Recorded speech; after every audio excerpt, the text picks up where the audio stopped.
കേരളത്തിൽ ഒരു എരുമ ഫാം തുടങ്ങാൻ നിങ്ങൾക്ക് താൽപ്പര്യമുണ്ടോ? പാൽ ഉൽപ്പാദനം, മാംസം, അല്ലെങ്കിൽ സുസ്ഥിര കാർഷിക രീതികൾ എന്നിവയിലേതെങ്കിലും?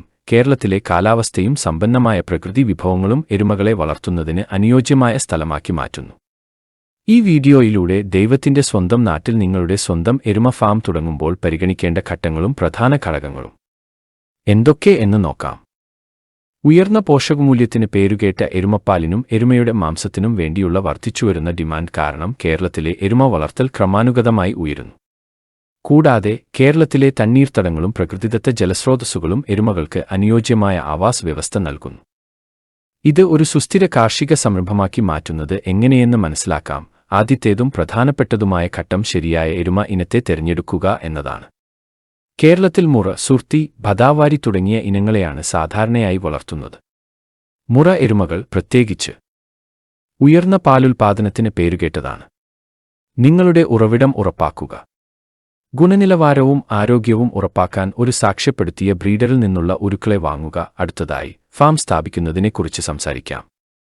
എരുമകൾക്ക് ശരിയായ പാർപ്പിടം ആവശ്യമാണ്, പ്രത്യേകിച്ച് കേരളത്തിലെ ഉഷ്ണമേഖലാ കാലാവസ്ഥയിൽ. നിങ്ങളുടെ ഫാമിൽ നല്ല വായുസഞ്ചാരമുള്ള ഷെഡ് ഉണ്ടെന്ന് ഉറപ്പാക്കുക. അത് തണലും വൃത്തിയുള്ളതും മൃഗങ്ങൾക്ക് സഞ്ചരിക്കാൻ വിശാലമായ ഇടവും നൽകുന്നു. എരുമകൾ വെള്ളത്തിൽ കിടക്കാൻ ഇഷ്ടപ്പെടുന്നതിനാൽ ഒരു കുളത്തിലേക്കോ പതിവ് കുളികളിലേക്കോ പ്രവേശനം നൽകുന്നത് അവരുടെ സുഖത്തിനും ആരോഗ്യത്തിനും അത്യന്താപേക്ഷിതമാണ്. പച്ചക്കാലിത്തീറ്റ, ഖരാഹാരം, ധാന്യങ്ങൾ എന്നിവയുടെ സമീകൃതാഹാരത്തിലൂടെയാണ് എരുമകൾ തഴച്ചുവളരുന്നത്.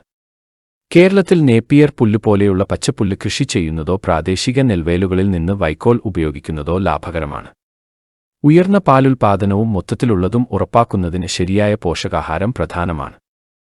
ആരോഗ്യം നിലനിർത്താൻ ദിവസം മുഴുവൻ ധാരാളം ശുദ്ധജലം നൽകാൻ മറക്കരുത്. നിങ്ങളുടെ എരുമകളുടെ ആരോഗ്യം നിലനിർത്തുന്നത് നിർണായകമാണ്. ഒരു വെറ്ററിനറി ഡോക്ടറുമായുള്ള പതിവ് പരിശോധനകൾ, കുളമ്പുരോഗം പോലുള്ള രോഗങ്ങൾക്ക് സമയബന്ധിതമായി പ്രതിരോധ കുത്തിവയ്പ്പുകൾ നടത്തേണ്ടത് അത്യാവശ്യമാണ്.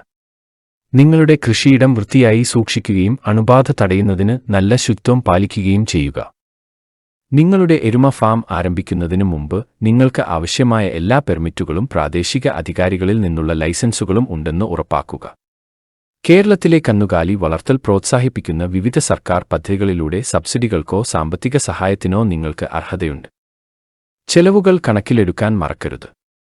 നിങ്ങളുടെ ബജറ്റ് ആസൂത്രണം ചെയ്യുമ്പോൾ ഫാം സജ്ജീകരണം, എരുമ സംഭരണം, ദൈനംദിന പരിപാലനം എന്നിവയ്ക്കായി ഒരു തുക കണ്ടെത്തുക. നിങ്ങളുടെ ഫാം പ്രവർത്തനക്ഷമമായി കഴിഞ്ഞാൽ നിങ്ങളുടെ ഉൽപ്പന്നങ്ങൾ ഫലപ്രദമായി വിപണനം ചെയ്യാൻ നിങ്ങൾ ആഗ്രഹിക്കും. എരുമപ്പാൽ പ്രാദേശികമായി വിൽക്കുകയോ വെണ്ണ, നെയ്യ്, ചീസ് എന്നിവയിൽ സംസ്കരിക്കുകയോ ചെയ്യാം. നിങ്ങൾ മാംസത്തിനായി എരുമകളെ വളർത്തുകയാണെങ്കിൽ പ്രാദേശിക ഷാപ്പുകാരുമായും റെസ്റ്റോറന്റുകളുമായും പങ്കാളിത്തത്തോടെ കൂടുതൽ ഉപയോക്താക്കളിലേക്ക് എത്താൻ ഓൺലൈൻ പ്ലാറ്റ്ഫോമുകളോ കർഷക സഹകരണ സംഘങ്ങളോ പര്യവേക്ഷണം ചെയ്യാൻ മറക്കരുത്. കേരളത്തിലെ പോത്ത് കൃഷി കൃത്യമായി ചെയ്താൽ പ്രതിഫലദായകവും ലാഭകരവുമായ ഒരു സംഭവമായിരിക്കും. ശരിയായ ആസൂത്രണവും പരിചരണവും മാനേജ്മെന്റും ഉപയോഗിച്ച് നിങ്ങളുടെ കമ്മ്യൂണിറ്റിക്ക് പുത്തൻ, പോഷകഗുണമുള്ള ഉൽപ്പന്നങ്ങൾ നൽകിക്കൊണ്ട് പ്രാദേശിക സമ്പദ്വ്യവസ്ഥയിലേക്ക് സംഭാവന ചെയ്യാൻ നിങ്ങളുടെ എരുമ ഫാമിന് കഴിയും. കൂടുതൽ കൃഷി ടിപ്പുകൾക്കും ട്യൂട്ടോറിയലുകൾക്കുമായി ലൈക്ക് ചെയ്യാനും പങ്കിടാനും സബ്സ്ക്രൈബ് ചെയ്യാനും മറക്കരുത്. നിങ്ങൾക്ക് എന്തെങ്കിലും ചോദ്യങ്ങളുണ്ടെങ്കിലോ നിങ്ങളുടെ എരുമ